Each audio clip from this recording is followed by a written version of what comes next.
तो नमस्कार। Thank you युवा पहल और रोहित जी सर सर आपके लिए भी कि सुबह सुबह का संडे का समय आप लोगों ने निकाला। और मैं जो सभी लोग यहाँ हैं और जो सुन रहे हैं, मैं कोशिश करूँगा कि मैं कुछ कुछ ऐसी बातें बता के जाऊँ जो आपकी रियल लाइफ में आपको कहीं ना कहीं आपको हेल्प करेगा। सबसे पहले मैं अपना परिचय दे दूं। मैं डॉक्टर राकेश कुमार मिश्रा। मैं एक मेडिकल ऑन्कोलॉजिस्ट हूं संजीवनी कैंसर अस्पताल में। पहले मेडिकल ऑन्कोलॉजिस्ट क्या होते हैं? तो जो कैंसर होता है, कैंसर का इलाज आज के समय में 3 विधि द्वारा किया जाता है। एक होता है ऑपरेशन, जिन्हें जो इसके स्पेशलिस्ट होते हैं उन्हें हम सर्जिकल ऑन्कोलॉजिस्ट बोलते हैं। दूसरा होता है रेडिएशन, सेकाई, जिसे हम रेडिएशन ऑन्कोलॉजिस्ट बोलते हैं। और तीसरा होता है कीमोथेरेपी, जो मेडिकल ऑन्कोलॉजिस्ट देखते हैं। तो जो मेरा विभाग है कैंसर में, मैं कीमोथेरेपी देखता हूं। और यही नहीं, कीमोथेरेपी में आज के समय में चीज़ें बहुत बदल गई हैं। मतलब ऐसा नहीं कि सिर्फ कीमो ही कैंसर का इलाज है, उसमें टारगेटेड थेरेपी, इम्यूनोथेरेपी जैसी चीज़ें भी आ गई हैं, जिसका जो मैं देखता हूं।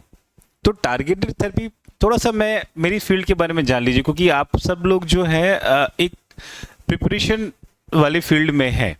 और जहाँ तक मैं समझता हूँ, जब आप सिविल सर्विसेज के एग्ज़ाम में रहते हैं ना, वो लोग ज़्यादा होशियार होते हैं। उनका हर तरफ उनको आपको एक्टिव रहना होता है।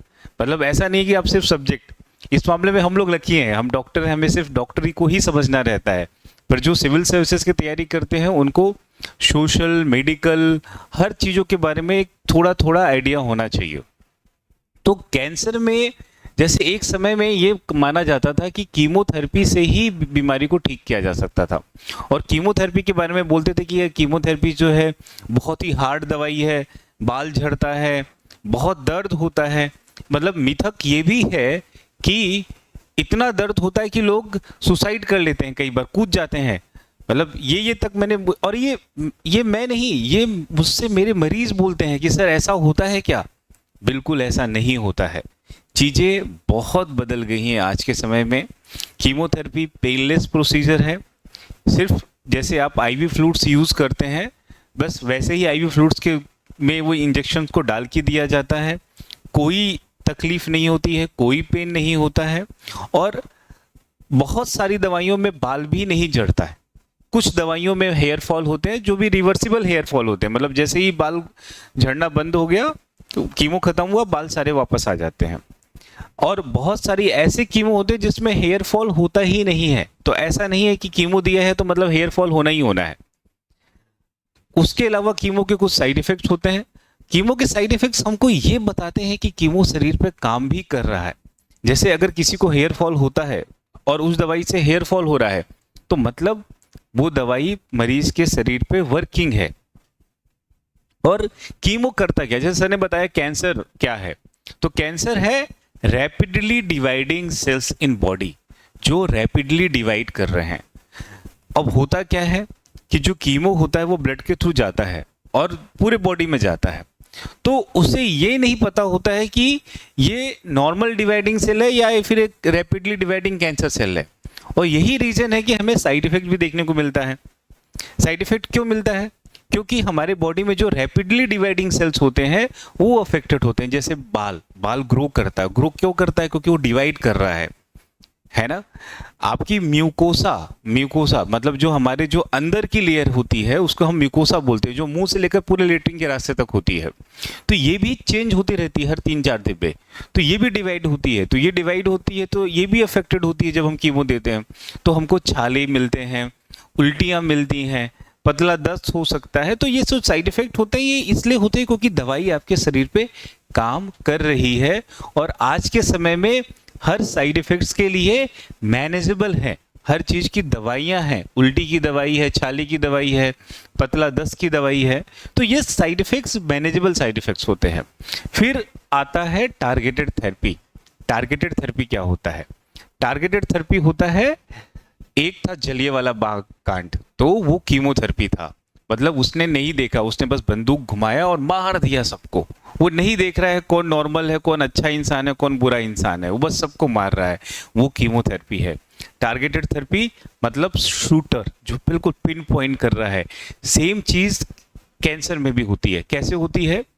जैसे हम शरीर को पहचानते हैं ना, आप पहचान सकते हो ना कि भाई ये विदेश में रहने वाला इंसान है, एक वेस्ट इंडीज वाला इंसान है। कैसे? क्योंकि आपका चेहरे शरीर का जो ऊपर का जो बनावट होता है वो अलग अलग होता है। तो वैसे ही हर बॉडी की सेल, चाहे वो नॉर्मल सेल हो चाहे वो कैंसर सेल हो, उसके ऊपर कुछ पहचान के, उसको हम लोग बोलते हैं एंटीजन होते हैं, सरफेस एंटीजन। ठीक है, तो वो सरफेस एंटीजन होते हैं। तो ये जो टारगेटेड दवाइयां होती हैं वो पहचानती हैं कि ये कैंसर सेल है, ये नॉर्मल सेल है, और वो जाके सिर्फ कैंसर सेल को ही अफेक्ट कर देती है। मैं जब पहले जमाने में टीवी देखता था ना, टीवी में जब लड़ाइयाँ होती थी तो हम देखते थे कि हर जो सेना होती थी, एक आर्मी अलग कपड़े में पहनती थी, दूसरी आर्मी अलग कपड़े में पहनी थी। क्यों? पहचानने के लिए, ताकि आप पहचान सको। तो टारगेटेड थेरेपी पहचानती है कि कैंसर की सेल्स कौन सी है, नॉर्मल सेल कौन सी है। और यही वजह होता है कि टारगेटेड थेरेपी में साइड इफेक्ट्स नहीं होते हैं, क्योंकि अब उसने टारगेट कर लिया। उसमें हेयर फॉल नहीं होगा, उसमें म्यूकोसाइटिस नहीं होगा, उसमें छाले नहीं होंगे, उसमें उल्टियां नहीं होंगी। पर टारगेटेड थेरेपी हर कैंसर में काम नहीं करती।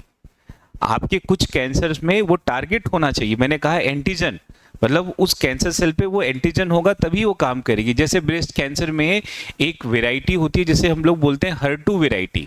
तो HER2 के लिए हमारे पास एक टारगेटेड ड्रग है, और ये टारगेटेड ड्रग दिया जाता है तो कैंसर का कंट्रोल बहुत अच्छा होता है और कैंसर को हम लोग ठीक कर सकते हैं।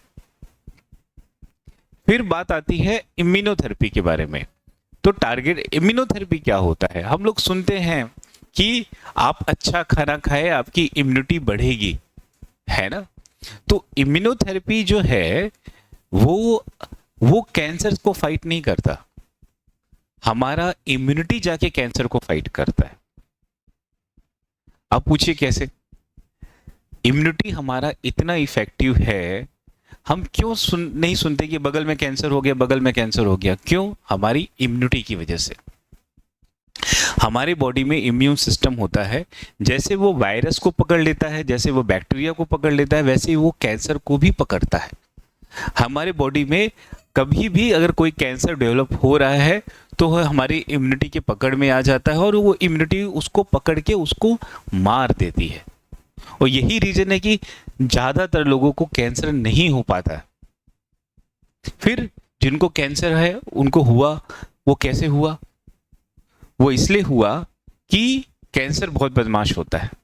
तो वो क्या करता है, जैसे मैंने कहा कि कपड़ा है ना, कि इम्यूनिटी कैसे पकड़ेगा कि ये नॉर्मल सेल है ये, और ये क्या कहते हैं आपका कैंसर सेल है? क्योंकि दोनों के कपड़े अलग रहते हैं। एंटीजन रहता है एक, है ना, जिसको हम लोग PD-L1 एक एंटीजन को नाम है इसका। तो ये नॉर्मल सेल में रहता है। तो जो कैंसर सेल्स होते हैं वो क्या करते हैं, जब उनको ये इम्यूनिटी मारने लगती है तो समझ जाते हैं, तो वो क्या करते हैं कि वही एंटीजन को अपने अंदर डेवलप कर लेते हैं, जिसको वो PD-L1 जो नॉर्मल सेल में होता है। तो हुआ क्या कि अब जो है, अब जो इम्यूनिटी है वो कैंसर सेल और इम्यून नॉर्मल सेल को पहचान नहीं पाई, इस वजह से वो कैंसर सेल ग्रो करता है। तो इम्यूनोथेरेपी क्या करती है? इम्यूनोथेरेपी क्या करती है कि वो उस कपड़े को उतार देती है कैंसर सेल से, जिसे हम लोग PD-1 बोलते हैं। तो आपने क्या किया, एक एंटीबॉडी दिया PD-1 का, तो उसने क्या किया, वो कैंसर सेल से उस कपड़े को उतार दिया। अब हमारी बॉडी की इम्यूनिटी क्या करेगी, उसको पहचान जाएगी कि अरे ये तो कैंसर सेल है, और उसको मारना चालू करेगी। फर्क क्या है यहाँ? कीमोथेरेपी, टारगेटेड थेरेपी और इम्यूनोथेरेपी में फर्क क्या है? फर्क ये है कि यहाँ आपका बॉडी फाइट कर रहा है कैंसर सेल से, दवाई कुछ नहीं कर रही है। दवाई ने तो बस उसको पहचानने में हेल्प किया आपकी। जो मारने वाला काम कौन करेगा? यहाँ आपकी बॉडी की इम्यूनिटी। कीमोथेरेपी में कीमोथेरेपी जाके फाइट कर रहा था, तो इसलिए इम्यूनोथेरेपी में हमें साइड इफेक्ट्स बिल्कुल ना के बराबर मिलते हैं, है ना। इम्यूनोथेरेपी लेकिन कॉस्टली है, बिकॉज ये बहुत लेटेस्ट टेक्निक है। ये छत्तीसगढ़ में, रायपुर में अवेलेबल है। यूज कर सकते हैं। बस फर्क इतना है कि इट इज टू कॉस्टली, काफी महंगा है, ऑलमोस्ट लगभग 2 से 2.5 लाख के आसपास का खर्चा पड़ता है, और हर कैंसर में इम्यूनोथेरेपी काम नहीं करती। तो कैंसर में भी कुछ क्राइटेरिया होते हैं, जैसे मैंने कहा टारगेटेड थेरेपी के लिए एंटीजन होना जरूरी है, वैसे इसमें भी कुछ क्राइटेरिया होते हैं, जैसे वो PD-L1 का एंटीजन कैंसर पर होना जरूरी है। अगर वो है तो ही इम्यूनोथेरेपी हमारी बहुत अच्छा वर्क करेगी, और इसे हम टेस्टिंग के द्वारा पकड़ सकते हैं। अभी कुछ दिन पहले ना, 1-1.5 2 साल पहले ना, पेपर में एक आर्टिकल चल रहे थे, बहुत जबरदस्त आर्टिकल चल रहे थे, वो हर जगह घूम रहे थे कि एक दवाई आई है जो कैंसर को पूरा क्योर कर दे रही है। वो एक्चुअली इम्यूनोथेरेपी ही थी, लेकिन मिस इन्फॉर्मेशन। उसमें उन्होंने ये नहीं बताया कि उसके लिए वो रिसेप्टर होना बहुत जरूरी है, जिसके चांसेस 100 में से 10 मरीजों में ही होता है वो पॉजिटिव। तो ये एक मिस इन्फॉर्मेशन था, मतलब इन्फॉर्मेशन तो सही था, लेकिन मिस इन्फॉर्मेशन था कि वो हर कैंसर को नहीं ठीक करेगा, उसके लिए कुछ क्राइटेरिया हैं। और अच्छी बात यह होती है, देखिए महंगी क्यों है, क्योंकि वेस्टर्न कंट्री में जो बहुत सारी जो दवाइयाँ कंपनियां हैं, उन्होंने रिसर्च करके दवाइयाँ बनाते हैं, और जब वो 1000 दवाई में रिसर्च चालू करते हैं तो एक दवाई सक्सेसफुल होती है। तो वो जो 999 दवाइयाँ हैं जिनका उन्होंने रिसर्च किया था, वो उसका पैसा उस एक दवाई में डालते हैं, इसलिए ये दवाइयाँ महंगी होती हैं। और मैं चाहता हूँ कि दवाइयाँ आए, क्यों आए, क्योंकि एक लॉ है जिसे हम पेटेंट लॉ बोलते हैं। तो 10 साल के बाद, सब दवाइयों का अलग अलग होता है, 5 या 10 साल के बाद वो पेटेंट खत्म हो जाता है। तो जब वो पेटेंट खत्म होता है तो हमारे इंडियन फार्मास्यूटिकल कंपनियां भी उस दवाइयों को बना और बेच सकती हैं। तो जब ये खत्म होगा तो इंडियन कंपनी बनाना चालू कर देगी, तो हमको अफोर्डेबल कॉस्ट में भी दवाइयां मिलना चालू हो जाएंगी। इसका सबसे बड़ा एग्जाम्पल है एक दवाई इमैटिनिब। इमैटिनिब एक दवाई है, एक ब्लड कैंसर की बीमारी है जिसे हम CML बोलते हैं, क्रोनिक माइलॉइड ल्यूकीमिया। ये 2000 के आसपास में ये दवाई डेवलप हुई थी। उस समय इसके 1 महीने का जो कॉस्टिंग था वो 1 लाख रुपए था। इसका पेटेंट खत्म हुआ 10 साल बाद। इंडियन कंपनी वही दवाइयां आज के समय में 1500 रुपए महीने के कॉस्ट में अवेलेबल है ना। तो सब चीजें अच्छी हैं, चीज लोग आगे बढ़े, लोग आगे बढ़ेंगे तो ये फैसिलिटी कहीं ना कहीं हम सब लोगों को भी मिलेगी। तो आने वाले समय में इम्यूनोथेरेपी सस्ती हो जाएगी, पर यस, ये एक ऑप्शन तो है आज के समय में कैंसर इलाज में। तो ये कैंसर इलाज की बातें हैं। कैंसर इलाज में जो सबसे जरूरी चीजें हैं वो है कैंसर को होने से पहले ही रोकना। अच्छा, कैंसर के बारे में एक चीज और समझ लीजिए, कैंसर को आप हमेशा स्टेज में बताते हो। क्यों बताते हो? क्योंकि स्टेज के हिसाब से कैंसर का इलाज अलग है, प्रोग्नोसिस अलग है। इस कैसे? आपने स्टेज 1 यूजुअली तब होता है जब कैंसर वही होता है जहां पर कैंसर डेवलप हुआ। जैसे मैं ब्रेस्ट कैंसर की बात कर रहा हूं, तो अगर कोई कैंसर सिर्फ ब्रेस्ट के अंदर ही है, छोटा सा है, तो वो स्टेज 1 कहलाता है। अगर वो साइज में बढ़ गया तो वो स्टेज 2 कहलाता है। अगर कैंसर वहां से हट के बगल में चला गया, यहाँ पर नोड होता है जिसको हम लोग ड्रेनिंग नोड बोलते हैं, तो वहां चला गया तो वो स्टेज 3 कहलाता है। और अगर कैंसर शरीर में फैल गया खून के माध्यम के द्वारा, जैसे लीवर में चला गया, हड्डियों में चला गया या फिर लंग्स में चला गया, तो वो स्टेज 4 कहलाता है। अब स्टेज वाइज हमारा प्रोग्नोसिस डिफरेंट हो जाता है। जैसे स्टेज 1 में हमारा सक्सेस रेट कितना है, अगर हम ट्रीटमेंट करेंगे 90%। स्टेज 2 में अगर हम ट्रीटमेंट करते हैं तो हमारा सक्सेस रेट होता है 70%। स्टेज 3 में अगर हम ट्रीटमेंट करते हैं तो सक्सेस रेट होता है 50%, और स्टेज 4 में अगर करेंगे तो 10%। तो हमको अगर वाकई कैंसर को जीतना है तो हमें कहाँ पहुंचना है? स्टेज 1 में। अगर हम पेशेंट को स्टेज 1 में डिटेक्ट करें तो हम कैंसर को जीत सकते हैं। दुर्भाग्य ये है, इवन हमारे छत्तीसगढ़ में भी ना लापरवाही, मतलब अगर लोगों को है भी तो भी नहीं निकलते, तो ज्यादातर मरीज जो है वो स्टेज 4 में पहुंचते हैं। ठीक है, इलाज भी अलग अलग होता है। जैसे अगर आपने स्टेज 1 में अगर बीमारी को पकड़ लिया तो सिर्फ ऑपरेशन के द्वारा बीमारी ठीक हो जाती है, कोई कीमोथेरेपी नहीं, कोई रेडियोथेरेपी नहीं। स्टेज 2 में आपने बीमारी को पकड़ा, आपको ऑपरेशन के साथ में कीमोथेरेपी भी देना पड़ेगा।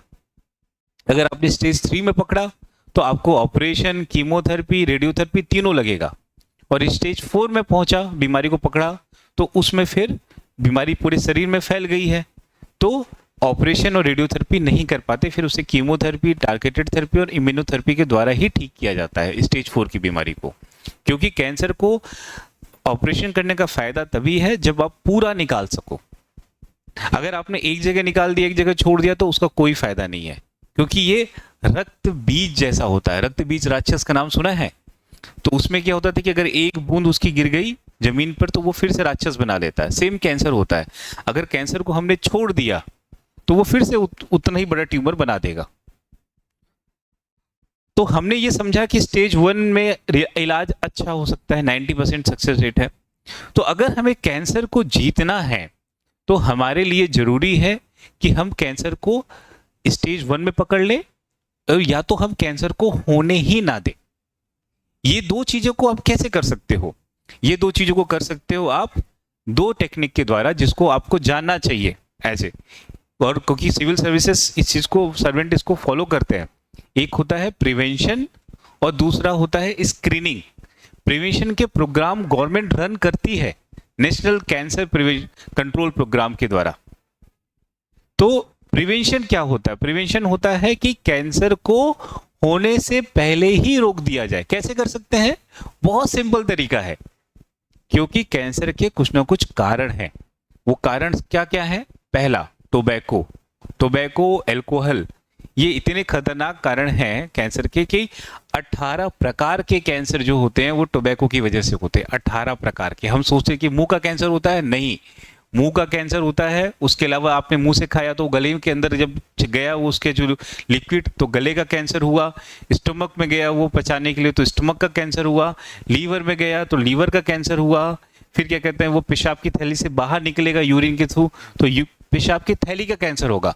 तो टोबैको सिर्फ मुंह का कैंसर नहीं कर रहा है, वो मुंह का कैंसर, गले का कैंसर, खाने के रास्ते का कैंसर, स्टमक का कैंसर, लीवर कैंसर, पेशाब का थैली का कैंसर, हर तरह के कैंसर करता है टोबैको। तो अगर आप सिर्फ टोबैको का कंजप्शन बंद कर दे तो आप सोचो कि कितना फर्क पड़ेगा, कितने कैंसर को तो आप होने से रोक सकते हो। आपको पता है कि आपको वेस्टर्न्स में मुंह का कैंसर नहीं मिलता है, क्योंकि वहां गुटखा नहीं चलता, वहां गुटखा तंबाकू नहीं है, इसलिए आपको विदेशों में मुंह का कैंसर नहीं है, हमारे यहाँ ही है। और छत्तीसगढ़ में तो सबसे ज्यादा 16 साल से चालू है टोबैको। और टोबैको कंजस्शन में यहाँ मेल और फीमेल दोनों में ही सबसे ज्यादा इंसिडेंस है। और हमारे यहाँ फीमेल सबसे ज्यादा टोबैको च्यूअर है, गुड़ाखू के रूप में। गुड़ाखू, सड़ा हुआ तंबाकू।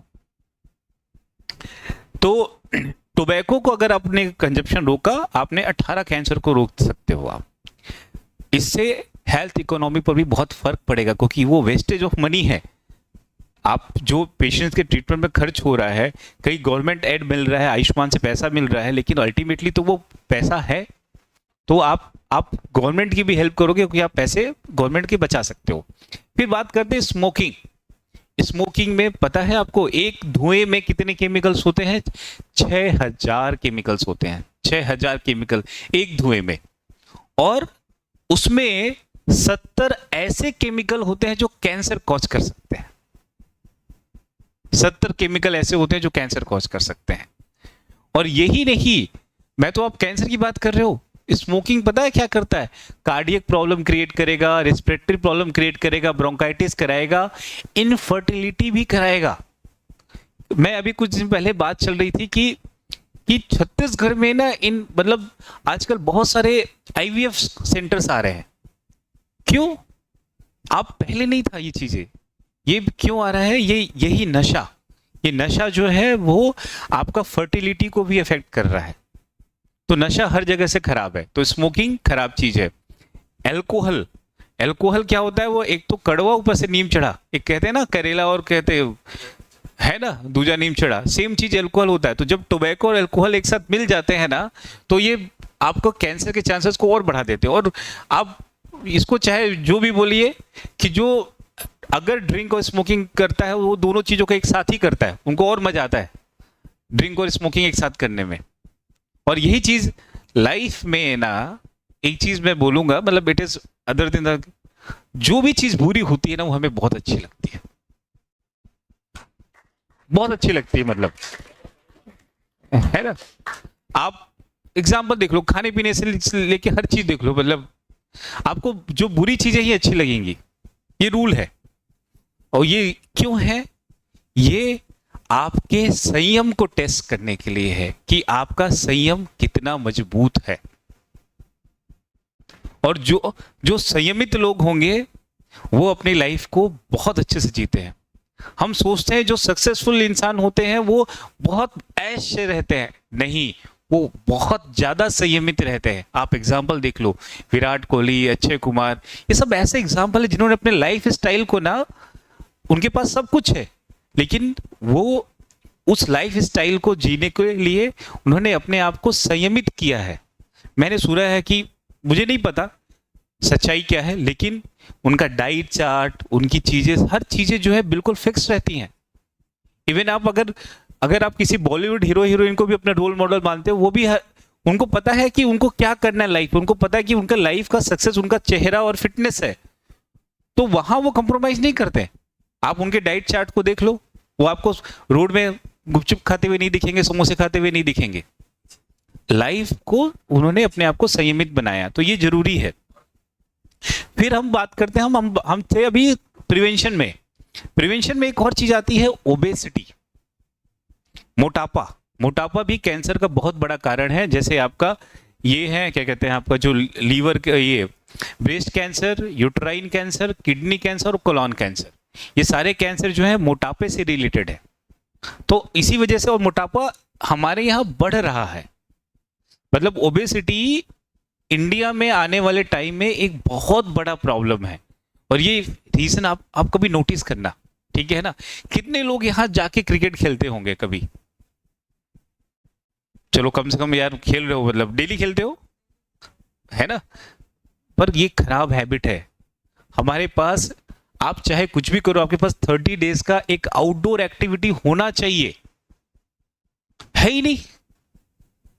अब सोचो, और क्यों होना चाहिए इसका अगर आपको एग्जांपल देखना तो आप एक मूवी देखना, फॉरेस्ट गंप। और उसने बहुत सही बोला, आपके लाइफ का हर डिप्रेशन एक्सरसाइज से चला जाता है। तो जब आप एक्सरसाइज करते हो तो आपके शरीर में एंडोर्फिन्स रिलीज होते हैं, ये साइंटिफिक प्रूवन है। मतलब ये ऐसा नहीं कि मैं कहानी बना रहा हूं। जब हम एक्सरसाइज करते हैं, हम जब कोई फिजिकल एक्टिविटी करते हैं, हमारे बॉडी में केमिकल्स रिलीज होते हैं और वो केमिकल्स हमको फील गुड देते हैं, आपका ब्रेन एक्टिविटी को भी बढ़ाते हैं। तो अगर आप कुछ भी करते हो पर आपके पास 30 मिनट्स का आउटडोर एक्टिविटी होना चाहिए, चाहे वो क्रिकेट हो, चाहे वो बास्केटबॉल हो, चाहे वो बैडमिंटन हो, चाहे वो रेगुलर वॉकिंग हो या दौड़ना हो, लेकिन होना चाहिए ये एक्टिविटी। ये आपके ब्रेन को शार्प करने के लिए होता है। फिर हम बात करते हैं, तो अगर आपने ओबेसिटी को ठीक कर लिया तो आप कैंसर को प्रिवेंट कर सकते हो, ठीक है। एक होता है डाइट। तो डाइट में भी आज बहुत बड़ा रीजन है। फाइबर रिच डाइट अगर आप लोगे तो आप कैंसर से बच सकते हो। आज के समय में मैं बता रहा हूँ, मैं डॉक्टर हूँ, मैं देखता हूँ आज के समय में स्टमक कैंसर, हम 30-30 साल के लोगों को देख रहे हैं कि स्टमक कैंसर के साथ आ रहे हैं। क्यों? Because of only food habits. ये जितने भी पैकेट फूड्स हैं, जितने भी प्रोसेस फूड्स हैं, ये अच्छे तो लगते हैं, ये मसाला अच्छा लगता है, लेकिन ये इतना ज़्यादा गैस्ट्राइटिस करता है, इतना ज़्यादा गैस्ट्राइटिस करता है कि हर किसी को एसिडिटी है यहाँ पास। और यही एसिडिटी जाके स्टमक कैंसर में कन्वर्ट हो रहा है आगे चल के। और आज से 10 साल बाद देखना स्टमक कैंसर बहुत कॉमन होगा। ब्रेस्ट कैंसर कम हो जाएगा, सर्वाइकल कैंसर कम हो जाएगा और ब्रेस्ट ये सबसे ज़्यादा कॉमन होगा। तो आपको फूड हैबिट पर भी ध्यान देना है। बड़े बुजुर्ग, मैं बता रहा हूँ, मैं एग्जाम्पल हूँ, मैं 12th क्लास के बाद से घर से बाहर निकला तैयारी करने के लिए। उसके बाद MBBS, DM और MD, DM 12 साल की पढ़ाई थी। मैं खाना खाता ही नहीं था, मैं सिर्फ और सिर्फ समोसे या फिर कुछ बाहर की चीज़ें खा लिया, बस हो गया। मैं सोचता था कि टाइम बच गया, मेरा टेस्ट भी बना रहता था, लेकिन वो चीज़ें मुझे आज तकलीफ देती हैं। आज वो जो गैस्ट्राइटिस है, आज वो तकलीफ दे रहा है। और आज मुझे क्या अच्छा लगता है? दाल चावल। आज मुझे सिर्फ दाल चावल अच्छा लगता है, क्योंकि यही चीजें जो हैं आपको पेट को हेल्दी रखती है। फिर हम बात करेंगे, तो ये स्क्रीनिंग, ये थे, हम प्रिवेंशन की बात कर रहे थे। अगर हम ये सब चीजों का ध्यान दें, इस मतलब एडिक्शन बंद कर दे, टोबैको, अल्कोहल, और क्या कहते हैं, आपका ओबेसिटी को कम करें, फिर एक्सरसाइज करें, डाइट में ध्यान दें, तो हम बहुत सारे कैंसर को होने से बचा सकते हैं। फिर दूसरी चीज आती है स्क्रीनिंग। अच्छा, प्रिवेंशन में एक और चीज होती है वैक्सीनेशन, वो पॉइंट को याद रखना। आज के समय में कैंसर का वैक्सीन अवेलेबल है, ये आपको हो सकता है शायद एग्जाम में पूछ भी दिया जाएगा। एचपीवी वैक्सीन, एचपीवी वैक्सीन, क्योंकि जो सर्वाइकल कैंसर होता है, बच्चेदानी के मुंह का कैंसर होता है, वो एचपीवी वायरस से होता है। तो जैसे कोरोना वायरस का वैक्सीन होता है, वैसे ही इस एचपीवी का वैक्सीन अवेलेबल है आज के समय में, और ये कैंसर का वैक्सीन है। कैंसर के 3 वैक्सीन आते हैं, एक होता है एचपीवी वैक्सीन, फिर हेपेटाइटिस बी का वैक्सीन आता है, और सी का वैक्सीन आता है। क्योंकि अगर आप इसको लगाओगे तो लीवर कैंसर से बचोगे, और अगर एचपीवी वैक्सीन को लगाया जाए तो आप सर्वाइकल कैंसर से बच सकते हैं। और ये 11 साल से ऊपर की हर बच्चियों को आज के समय में रिकमेंडेड है, लगा सकते हैं। WHO द्वारा रिकमेंडेड वैक्सीन है। इंडिया में अभी ये यूनिवर्सल इम्यूनाइजेशन प्रोग्राम में अवेलेबल नहीं है। यूनिवर्सल इम्यूनाइजेशन प्रोग्राम मतलब फ्री में जो वैक्सीन लग रहे हैं इंडिया में बच्चों को, उसमें ये अवेलेबल नहीं है। लेकिन ये वैक्सीन WHO द्वारा रिकमेंडेड है, और 9 साल से ऊपर की हर बच्चियों को लगाया जा सकता है। शादी से पहले तक की लड़कियां लगा सकती है, क्योंकि मैरिज के बाद ये कैंसर के लिए इफेक्टिव नहीं है उतना, लेकिन मैरिज से पहले की लड़कियां इस वैक्सीन को लगा सकती हैं। 2 से 3 डोजेस होते हैं। और अगर आप लगवाना चाहते हैं, हाँ, अपने आसपास जो भी यंग लड़कियां हैं, आप उन्हें बताएं जाके उनकी फैमिली को कि बेटा ये वैक्सीन लगवाइए, पापा जो भी हैं। और दूसरा, जो अनमैरिड गर्ल्स है उनको भी इस वैक्सीन को लगवाना चाहिए। अगर आप लगवाना चाहते हैं तो आप गायनेकोलॉजिस्ट से जाके बात कर सकते हैं। एक और चीज आती है, अब स्क्रीनिंग की बात करते हैं हम कि स्क्रीनिंग क्या होता है। कैंसर को पहले डिटेक्ट करना, मतलब कैंसर उतना बड़ा नहीं हुआ है, बिल्कुल छोटा सा ही होगा, अगर डेवलप हो रहा होगा, उसको हम स्क्रीनिंग बोलते हैं। और ये स्क्रीनिंग प्रोग्राम है फीमेल कैंसर्स में, याद रखना। तो फीमेल कैंसर में 2 कैंसर सबसे ज्यादा कॉमन है, एक है सर्वाइकल कैंसर और एक होता है आपका ब्रेस्ट कैंसर, और दोनों में स्क्रीनिंग है। 40 साल से ऊपर की हर लेडीज को मैमोग्राम 3 साल में एक बार कराना चाहिए। अगर ये जांच की जाए, आप कैंसर को 5 मिलीमीटर अगर का कैंसर पकड़ सकते हो आप, और 5 मिलीमीटर का कैंसर पकड़ा मतलब आपने 100% उसका सक्सेस रेट है अगर उसका ट्रीटमेंट हुआ। तो जरूरी है आज के समय में हमारी माताएं, चाचियां, मौसियां, अगर हम वाकई चाहते हैं उनका केयर, आज हम इस क्लास में बैठे हैं और हमने ये चीज को सुना है, ये जाना है, तो प्लीज जाइए और बोलिए घर में कि जाइए एक मैमोग्राम कराइए। सिंपल सी जांच है, कोई सुई नहीं डालना है, कोई कुछ नहीं करेगा, सिंपल एक्सरे है वो ब्रेस्ट का। उसके अलावा जो यंग फीमेल है 25 साल से ऊपर, उन्हें ब्रेस्ट सेल्फ एग्जामिनेशन करना चाहिए। ब्रेस्ट सेल्फ एग्जामिनेशन एक टेक्निक होता है, यूट्यूब में अवेलेबल है। आईने के सामने जाके ब्रेस्ट को पैल्पेट करना है, छूना है। अगर कोई गठान महसूस हो रही है तो जाके डॉक्टर को दिखाना है। और मैं बता दूं कि यंग फीमेल में 90% जो गठान होती है, 90% गठान नॉन कैंसरस गठान होती है। तो ऐसा नहीं है कि गठान है तो कोई घबराना है, नहीं, वो नॉन कैंसरस गठान है, लेकिन उसे डॉक्टर को दिखाना है। डॉक्टर उस चीज को क्लियर कर पाएगा कि ये कैंसरस गठान है कि नॉन कैंसरस गठान है। फिर बात करते हैं सर्वाइकल कैंसर का। सर्वाइकल कैंसर वैक्सीन अवेलेबल है, और 25 ईयर के बाद की जो फीमेल होती है उनको 3 साल में एक बार पैप स्मेयर करना चाहिए सर्वाइकल कैंसर के लिए। तो पैप स्मेयर जो होता है, एक सिंपल लकड़ी का वो होता है, चपटी चम्मच जैसा होता है, उसको नीचे बच्चेदानी के हिस्से में लगा के ऐसे बस घुमा दिया जाता है, और वहां से ना वो ले लेते हैं पानी, उस पानी को माइक्रोस्कोप में चेक करते हैं। तो आप 10 साल पहले अगर कैंसर होने वाला है तो भी डिटेक्ट कर सकते हो। ये एडवांटेज है आपको। उस एक पैप स्मेयर की जांच 200 से 300 रुपए की जांच होती है। इसलिए जरूरी है अपने हेल्थ के लिए अवेयर रहें, और कैंसर को अगर जीतना है तो हम प्रिवेंशन और स्क्रीनिंग के द्वारा ही कैंसर को जीत सकते हैं।